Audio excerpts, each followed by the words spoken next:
Pembangunan Ibu Kota Negara Nusantara tentunya akan dilengkapi dengan berbagai fasilitas, diantaranya adalah sarana olahraga yang pastinya akan dibangun dengan sangat lengkap dan bertaraf internasional. Pembangunan Ibu Kota Baru Indonesia yang bernama Nusantara merupakan wujud upaya pemerintah dalam membangun identitas nasional dan mewujudkan pemerataan baik dari sisi ekonomi, penduduk, maupun pembangunan dengan mengusung pembangunan ekonomi inklusif melalui magnet pertumbuhan ekonomi baru dan merata. Ibu Kota Nusantara dibangun dengan standar yang tinggi, berkualitas, adaptif, inovatif, berkesetaraan gender, berkeadilan, berkelanjutan, dan bermartabat. Prinsip dasar pembangunan Ibu Kota Nusantara memadukan konsep Forest City, Smart City, dan Spon City. Dalam rancangannya, Ibu Kota Negara Nusantara menerapkan 8 prinsip, meliputi desain yang sesuai dengan kondisi alam, Bhinneka Tunggal Ika, terhubung aktif dan mudah diakses, rendah emisi karbon, sirkuler dan tangguh, aman dan terjangkau, kenyamanan dan efisien, dan peluang ekonomi untuk semua.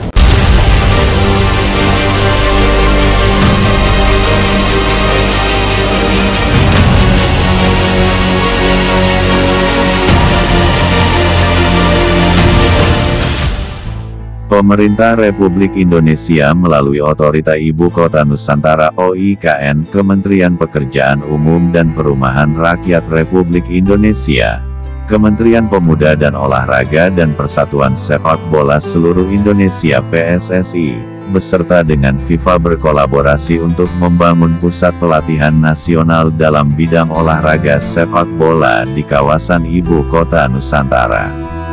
PSSI Training Center merupakan pusat pelatihan nasional persepakbolaan yang dibangun di tanah seluas 34,52 hektar dan sekaligus menjadi pusat pelatihan nasional persepakbolaan pertama di Indonesia.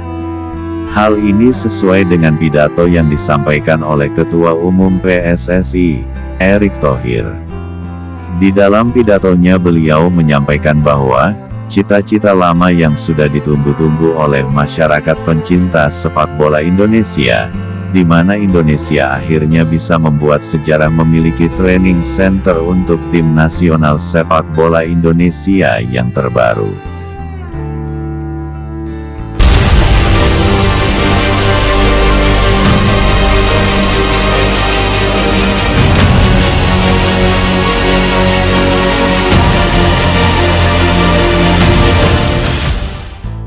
Selain itu, hal yang menjadi alasan utama dibangunnya pusat pelatihan tersebut adalah untuk meningkatkan kualitas dan prestasi persepakbolaan Indonesia.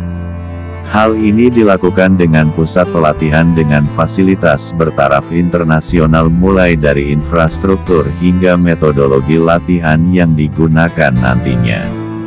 Terkait alasan pembangunan training center tersebut, Presiden Republik Indonesia, Joko Widodo dalam pidatonya menyampaikan bahwa tempat tersebut juga tidak hanya sebagai pusat pelatihan, tetapi juga pusat inovasi, pengembangan sepak bola Indonesia, dan memfasilitasi riset serta pengujian teknologi terbaru dalam olahraga sepak bola.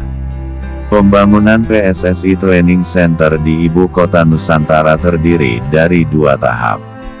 Tahap pertama, November tahun 2023 pertengahan 2024, dana bersumber dari FIFA sebesar 85,6 miliar dan tahap kedua, 2024 bersumber dari sponsor. Hal ini sebagai sebuah tanda bahwa terdapat kepercayaan yang besar oleh FIFA kepada Indonesia dalam pembangunan di sektor olahraga khususnya sepak bola. Sejalan dengan apa yang disampaikan oleh Ketua Umum PSSI di dalam pidatonya yang menyatakan, FIFA pada saat ini untuk PACE 1 membantu kurang lebih pendanaan 85,6 miliar rupiah. Ini pertama kali FIFA memberikan hibah sebesar ini kepada sebuah negara. Pihak FIFA menyampaikan bahwa pendanaan yang diberikan oleh lembaga tersebut tidak sebatas pada sektor olahraga, namun juga terkait dengan keberlangsungan pemerintahan di Ibu Kota Nusantara.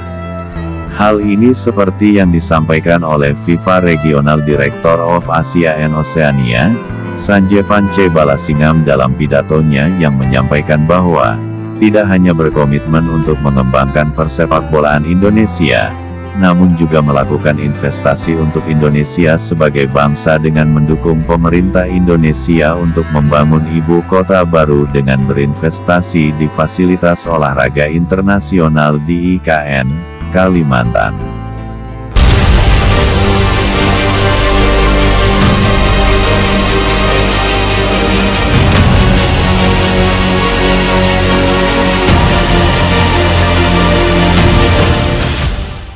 Dalam proses pembangunan tersebut Otorita Ibu Kota Nusantara (OIKN) akan berperan dalam menyediakan lahan seluas 34,52 hektar dan Kementerian Pekerjaan Umum dan Perumahan Rakyat Republik Indonesia akan berperan dalam pembangunan infrastruktur dasar yang juga akan bekerja sama dengan Adikarya selaku badan usaha milik negara.